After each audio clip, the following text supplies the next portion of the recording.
Hello guys, magandang buhay for today's video. Sa kasya kala nga nangandoy nga mahawas kalisod, hinay nga mong trabaho guys. Anag hapuhap ang tubig. So maglisod man jud ko og Tagalog no kay dili man gud ko Tagalog, Bisaya makay kung dako. So mao din nga mong trabaho karong hapon no.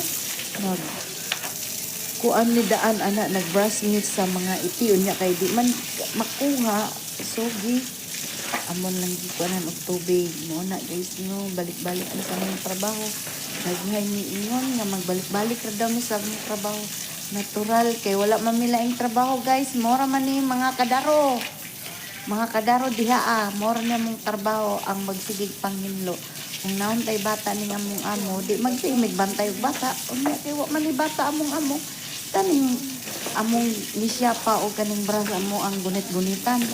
Amo din na among trabaho karon ug hapit na mi mahuman ana.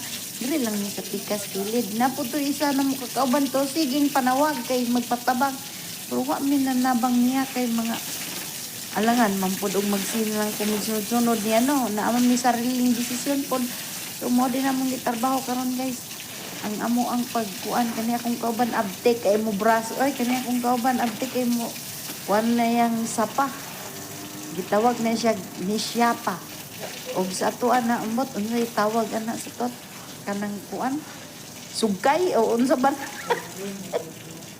ha rubber kung sa English nga kay Bisaya man ta so mao na ang amo ang gipang trabaho karon so mao lang di ay na ug ako na pong gibalik ang akong cellphone kaya ako manggibilin diya sa kilid sa gate ng akong cellphone kaya aron gyud maka damit kuan content. Maraming salamat.